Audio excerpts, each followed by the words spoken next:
Hello, everybody. Welcome to This But That. Today we'll be reviewing Gotti, one of the best films that I've ever watched, and that was sarcasm.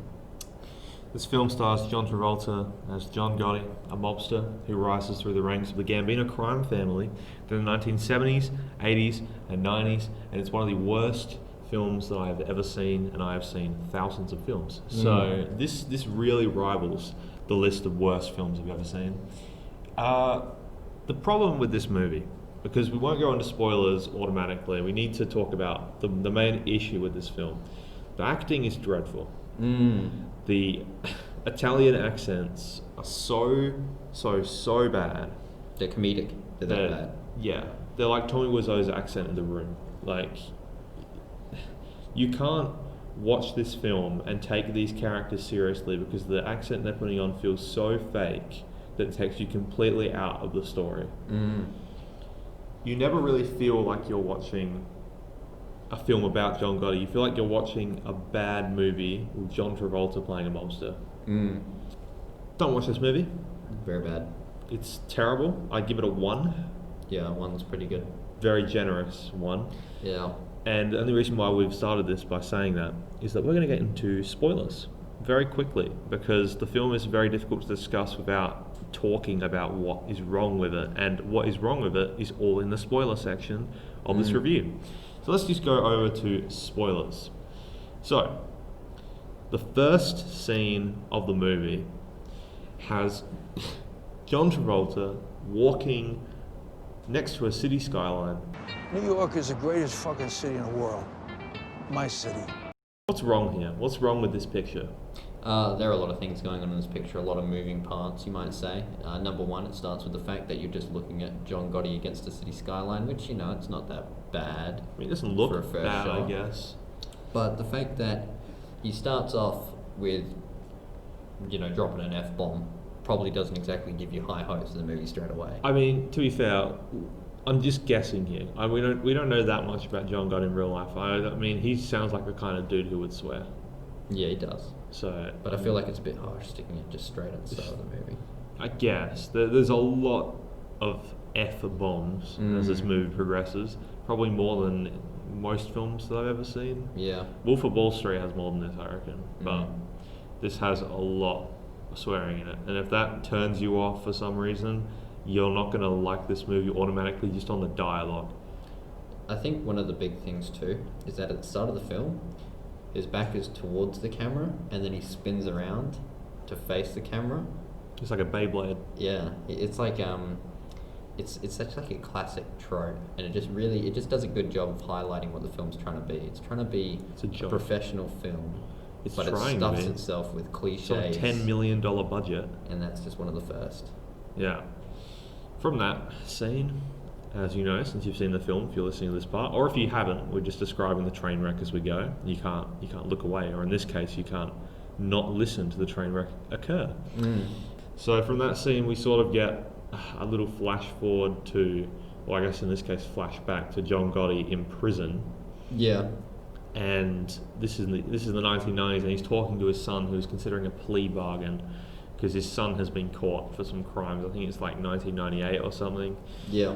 To me, the year that it is doesn't matter, because the film, at this point, I've only been a couple minutes in, but it already taken me out enough that I just didn't care what happened to this character at all. He's a real person though, so... Just one thing before we move on from this too, is that with the this incarceration scene, the music going into it... The soundtrack is great. It's the bit that really highlights the problem with this movie. The problem with the sound, because straight away you get hit with, is it Pitbull? Yes, Pitbull. It's Pitbull. Pitbull is the artist. I'll call him an artist in this case, behind all of the beautiful music you get to hear in this movie. And so straight away, the first thing you hear, Pitbull, bit crazy, and doesn't make any sense, doesn't fit the scene, and I think that does a great job of starting up what the rest of the music is going to be like, which is even worse. Do you think the music got worse as the film went on? I think that the start is a pretty good highlight, but I think it went downhill at certain bits, especially the bit at the end. Yeah, we'll get there, but there is a New Orleans sort of cover. It's a rising sun cover. Right, yeah. What's the song called? I think it's House of the Rising Sun. Yeah. And it's a cover of that, and it's probably one of the worst covers I've ever heard of it. There is a house in New Orleans. They call it the Rising Sun. It's pretty bad. John Gotti decides to recount his entire life to his son as his son is thinking about a plea bargain. I don't know if this is to distract his son or just to say like. I think it's to provide context why he shouldn't take the plea bargain. Yeah, I guess. But it's like he describes his whole life story just so he can get to the end of his life and then exactly. use that. I feel like he could have summed this up in 5 minutes. Yeah. You know, I'm guessing everybody who's listening to this has either heard or seen 1 or 2 episodes of How I Met Your Mother. This felt like that, but for mobsters. But a way worse version because How I Met Your Mother has actually pretty good episodes in there. So we get a flashback from the prison to 1972. Yeah. And Gotti is tasked to kill James McBratney by Neil Dela Cruz. These names are very hard to pronounce because most of them are Italian. He's the underboss at this point in time. Dela Cruz is the underboss to the Gambino crime family. And I guess proving that Gotti has enough guts to kill someone for this man makes him like a good person in this crime syndicate, I guess. Yeah, he's supposed to be like this guy's supposed to be like a bad guy, and Gotti's putting him down, so he's doing everybody a favor. I feel like the film really wants you to think that Gotti is a good guy. And I know nothing about the history of John Gotti in his life, but from what I watched in this movie, how he treated his family at least as well, this does not seem like the greatest guy ever. No, he doesn't. And starting off with this scene, the first thing that you notice is that when John Gotti walks in, or John Travolta walks in, there is a pretty substantial de-aging effect applied.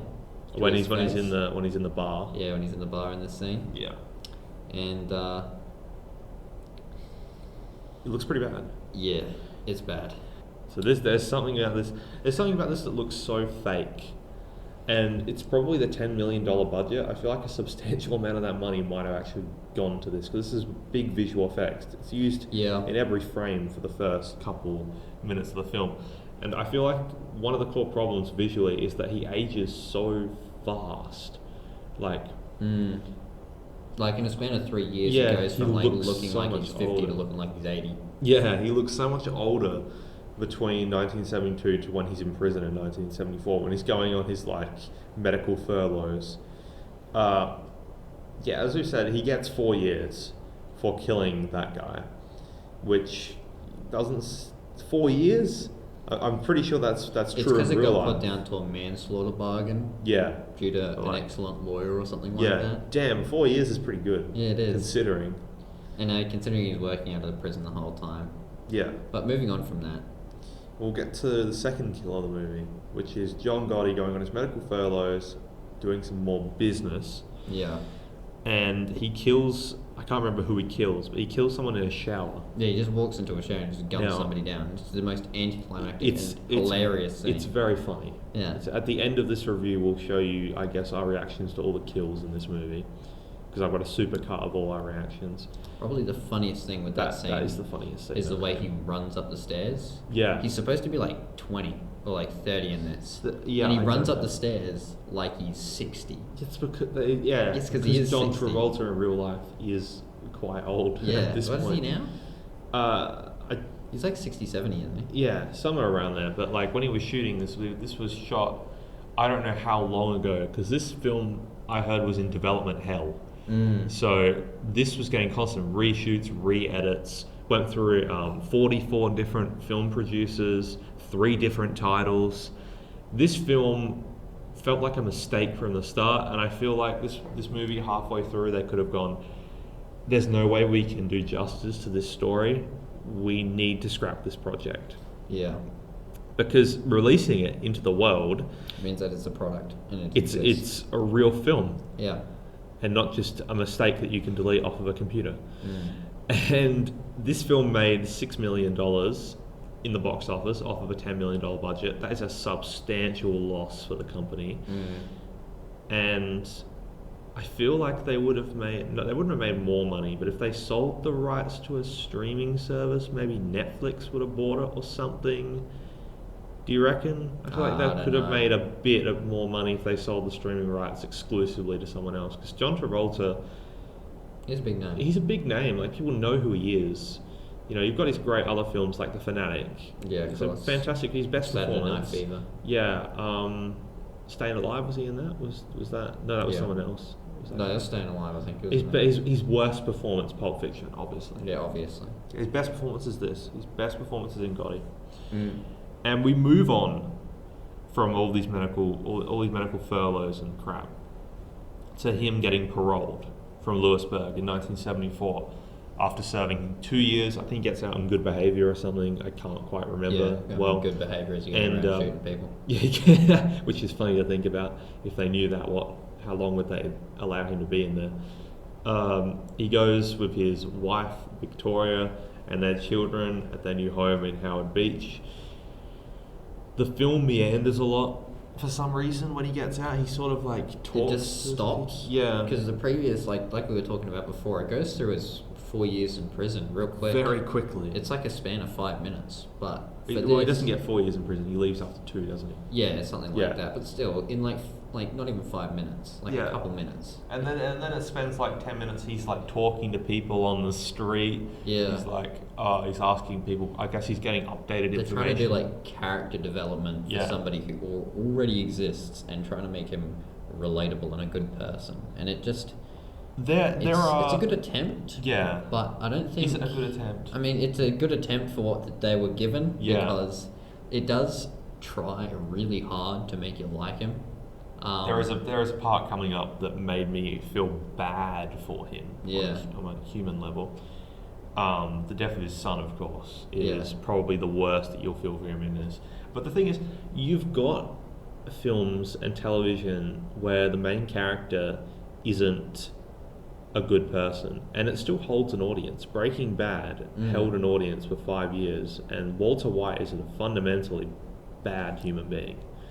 And I feel like if they just leaned in more on him being more evil or something, maybe it would have given John Travolta more to work with, rather than making him more sympathetic towards the audience. Yeah, I feel like trying to make it sympathetic really detracted from how you were supposed to look at him. Because if you try to look at somebody who goes around killing somebody like for no discernible reason, like no context is given for why he's killing a lot of these people. Yeah, I mean, if they are bad people. Yeah, but as then we learn. that doesn't make him a good person. Yeah, well, there are a lot of stories where a main character is killing other bad people, and it's up to you to determine whether or not the main character is a good person. As Dexter, he's killing other serial killers, but in that process, he is a serial killer, and you have to determine whether his actions are warranted or not. And I find that kind of stuff is very interesting, but in this, there's not a lot of that to work with. He just kills them, and then the film sort of forgets about it, and then goes to the next year. Yeah. The structure of this movie is very weird. It moves really fast in some places, and then seems to slow down to the point of feeling like it's a turtle's pace in other places. I mean, a very weird if movie. we talk about the scene coming up with the son. 12-year-old son, Yeah, when he gets hit by the 1980, car, I think. Yeah. that's a great example of where it goes fast Yeah. when you'd think it would go slow, because the death of the son lasts about 5 minutes and doesn't seem to have a lasting impact over the movie, and yet sometimes when he'll go and shoot somebody or go do something seemingly inconsequential, it'll last for like 20 minutes. Exactly, like the steakhouse scene in 1985, I think. That one lasted quite a long amount of time, the drive-by shooting part. And I feel like the son, a father grieving for his dead son, is a really interesting way. Interesting plot line, and a great way to build sympathy, which is what they're trying to do. Yeah, which is exactly what they're trying to do. And they seem to not use this to its greatest potential. You could use the death of his son as a way of making him sort of explain all of his bad actions later on in the film in like the name of his son or something. Like, he's doing it all for his son. He's trying his best to get more money to set his family up better so that his future son, John Jr., can live a better life because he feels so guilty about his son dying. You could do something like that. But no, this film sort of forgets about it. The wife has a breakdown. Yep. Before this happened, before the son dies, we get the best piece of dialogue in the entire movie. Pizza or I something. don't like ice cream. Get fudge sticks. You love fudge sticks. Get I that. don't like pizza either. How about the movies? You like, what's that movie you like so much? About spaghetti, meatballs or something? That piece of dialogue is one of the greatest pieces of dialogue in any film ever made. Yeah. Like, it's so well crafted. It just comes out of nowhere. I think the point of it was to show that he's out of touch with his sons after being in prison for 2 years. Yeah. But at the same time, it's just funny. Yeah, pretty bad, huh? It's a pretty bad line. Moving from the son's death, we get the trope of the old doctor coming out with the bad news and placing his arm on the other person's arm. I'm sorry, your son didn't make it. And then my favourite part of the commentary we made for this, because we recorded everything, is what you said after the son dies. I love how it's got this trope in here too. Just the fire cam and then he puts his hand on his shoulder. Yeah. He's dead. He didn't make it. I feel like John Gotti would be like, "What the fuck do you mean he didn't make it? He's my son, he's a fighter." You said John Gotti wouldn't take that. He'd say, my son wouldn't go down, he's a fighter. Yeah. I feel like that would have been such a funny thing to do, but they are going for a serious thing here. And I feel like it's good they didn't make any jokes because the death of a 12-year-old boy is an incredibly sad event. Very. The neighbour goes missing. Yeah, the neighbour goes missing. Did Gotti kill him? Probably. That did happen in real life. Everyone reckons he killed him. I mean, we all have our own theories. Could have been aliens or a UFO. Yeah. We don't know. John Yeah. Gotti did it. Come on. Yeah. Surely. If it wasn't John Gotti, it was someone else in his crime syndicate. Yeah. I mean, come on. I feel like that's obvious, but, I guess it doesn't matter anymore. Just imagine that, hitting somebody's kid on complete accident and then being killed for it. Yeah, well, in the scene, the car goes so slow. Yeah, in the Yeah. scene it looks like he did it on purpose because of the Yeah. way that the framing is. If they did the framing where the car was actually going at like a normal speed of 60 and the sun maybe That's he kilometers left... per hour. Yeah, kilometers. I guess the son accidentally had something like a toy on the road and the car's like just driving along regularly and the son like jumped and grabbed the toy, then it would be like, oh my god, like this is a genuine accident because the driver couldn't have done anything to stop the kid from jumping in front of him. I don't know the real life events. I can't really actually criticize this sequence of the movie because I don't know what happened in real life. It just seemed like a really strange way of directing a scene, and then after that the mother like runs around, and then sees her son, and then the doctor puts the arm on his shoulder. It's such a weird 5 minutes of this movie. It is. And then he has a breakdown over his son's death in the living room at night, which is actually kind of a really sad scene. I guess that did give me a little bit of sympathy for him. That was probably the most successful aspect. That would probably be why I would give this movie at least a 1, because it built up some sympathy for me. But then the film sort of forgets the son died, and so did we. Yeah. We forgot he died until doing this review. I think it would have been interesting to see the neighbour disappear on screen. But we don't know what happened in real life, so I guess they couldn't do that legally. Maybe there was some legality issues around that. I mean, what do you call it? John A. Gotti. He helped with this film. Have you looked that up? Yeah. Oh, okay, well then... So that's also maybe a reason why. Yeah, true. I mean, you wouldn't want to really rat out your dad. No. Well, I guess the film from that point, the most interesting aspects of it happened in 1985, and the Gambino organisation comes under some scrutiny, and Gotti sort of doubting Paul Costello's leadership at that point. And there's also a scene during this portion of the movie where Gotti's son gets in a bar fight. Yeah. And do you remember that scene? Yep. It was so poorly choreographed. It was hilarious. It was such a funny scene. It was a bit chaotic, which I think was the point, but it was chaotic not because it was designed to be chaotic, but because it just looks so stupid. It could have been well choreographed. They could have gotten someone in from like John Wick or something. Yeah, but although like the budget of this movie wasn't. The framing of it too. Yeah. Like all Weird. these zoom ins and shaky cams. It doesn't. I mean, personally, I hate shaky cam when they do it I in do. movies. I hate it in every movie. I don't think it's ever worked. No, and I mean, this is another movie that uses a lot of shaky cam. I know that people use the excuse for shaky cam as a way to like make it feel as if the ground is moving or something, or like you're feeling some Or like momentum you're, through the screen. Yeah. It just doesn't work. It doesn't work. Most of the time, it just makes you feel sick. Yeah, I'm like, would it just be dizzy. better if you just had the camera still on that shot for a bit longer? Mm. The bar fight is probably one of the worst examples of this movie, and how they choreograph these big, gigantic scenes where all this conflict happens, and they just feel so underwhelming. Yeah. It just feels like it's building up to something for such a long amount of time. You know, you're building up to the steakhouse drive-by shooting, you're building up to the bar scene, you're building up to the son's death, and all three of those end in bitter disappointment where the scenes don't live up to what they could have. There's a lot of hype, and then it just flatlines. Yeah. Talking about great films, Flatliners from 2017. Masterpiece of cinema. That one's great. We're going to talk about that one day. I guess after that point, Gotti learns that Castellano plans to reorganize the Gambino family, and they want to possibly break up Gotti's crew, and Gotti doesn't want to do that. So he decides to gun down Castellano and the bodyguard in 1985. In the best scene of the film, the scene. drive-by shooting. Yeah, well, I mean, It's not really a drive-by shooting. no, they're looking out the window. They're looking out the window. But like the shooting and then the drive-by afterwards. Yeah. This is a hilarious scene.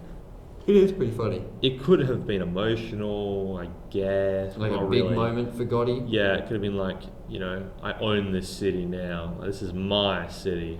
You know, all this work, all this effort, my son's death, all of it has been led towards this moment of time, and now I am the king of the Gambino family. But nope.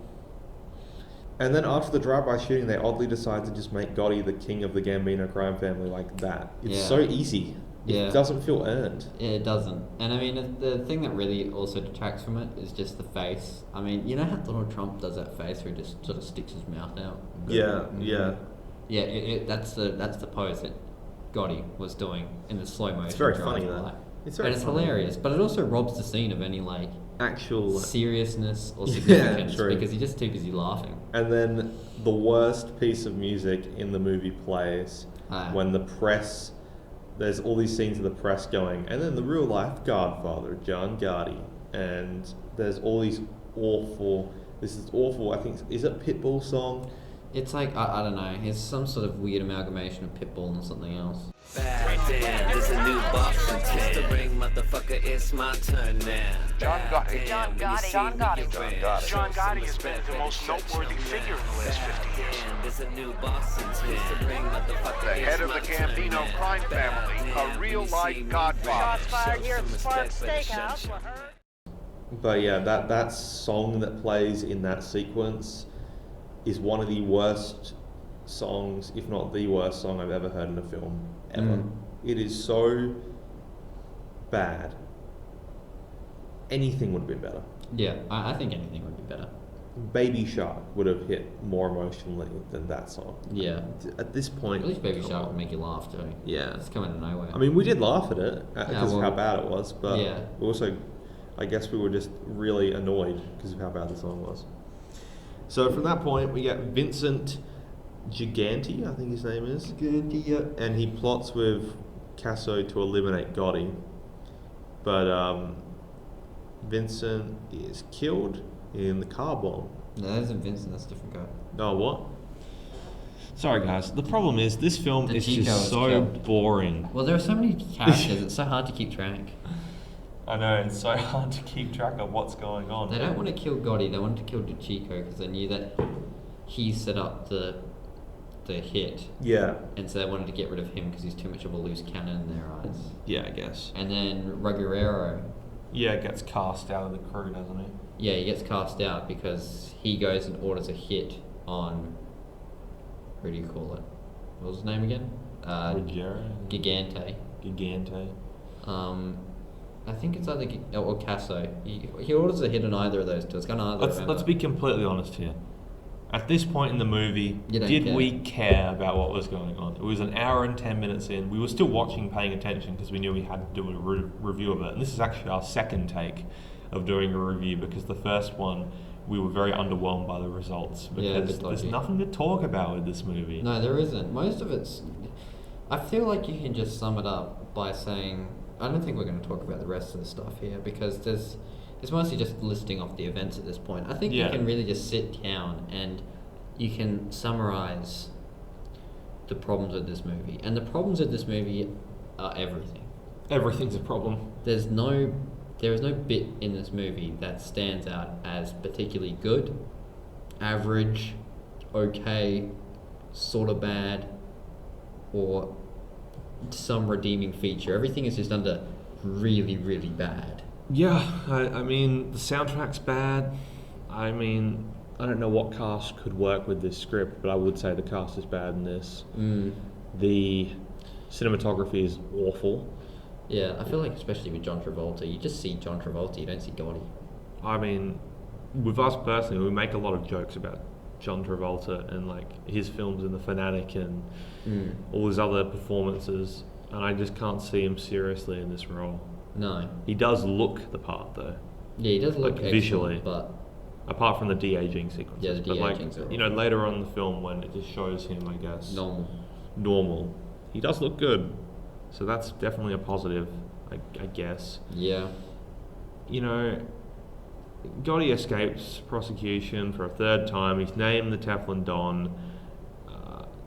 Ruggero dies of cancer in 1989. Junior is married in 1990 in the most unnecessary scene of this movie. Yeah, it doesn't lead anywhere. It's just him getting married, that's it.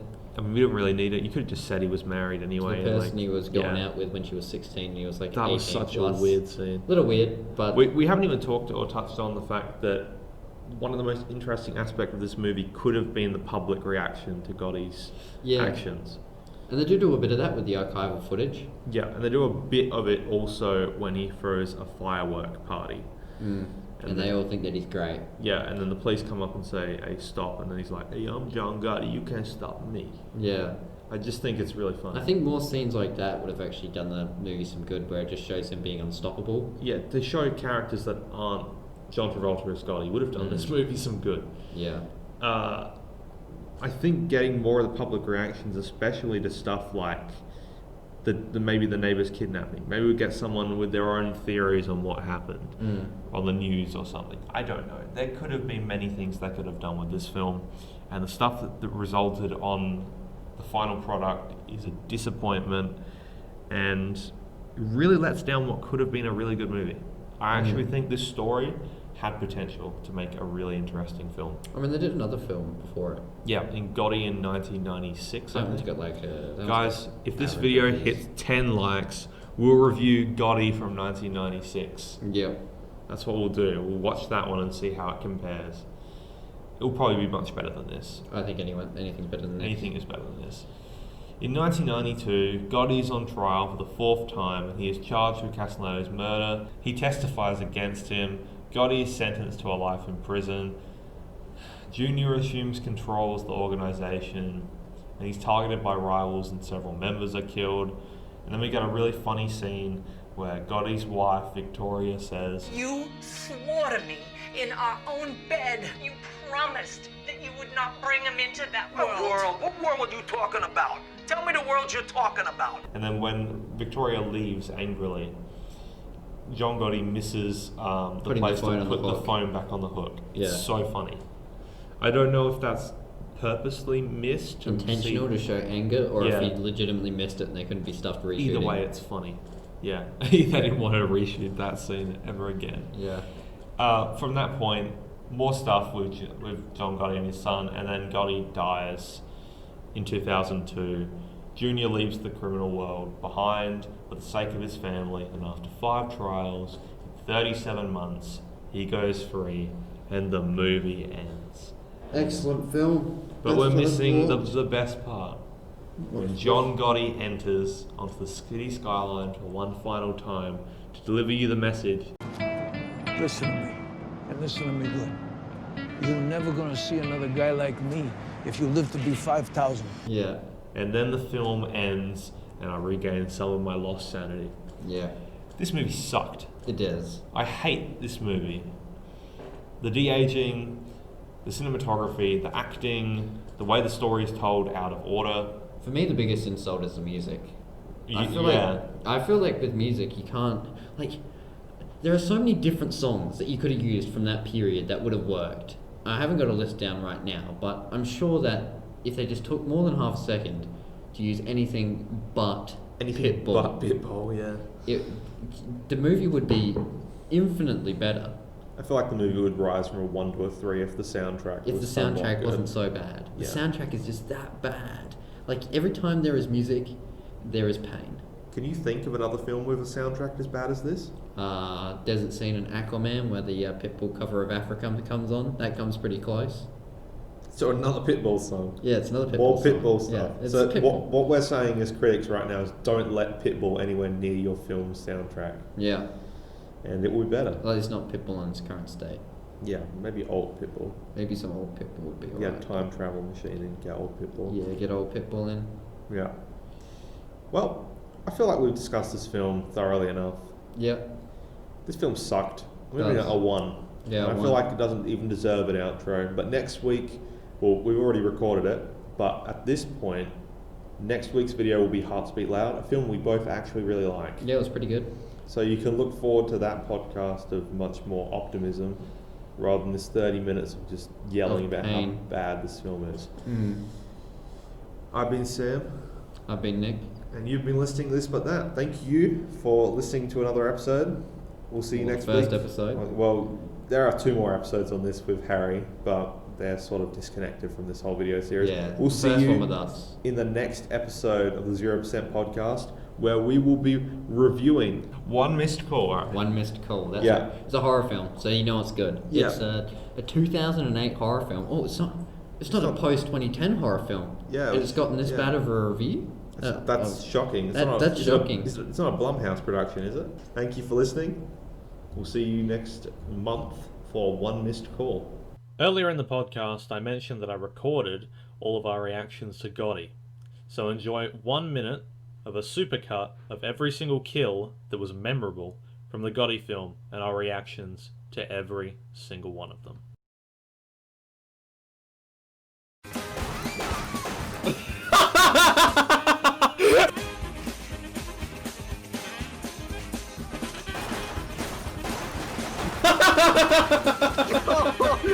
What the hell was that?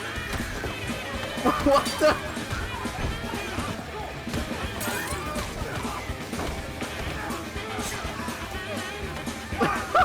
Guys. The slow-mo drive-by. There's a car bomb, see? Boom. Car bomb. Epic. Oh. You're never gonna see another guy like me if you live to be 5,000. Oh fuck, thank God it's over.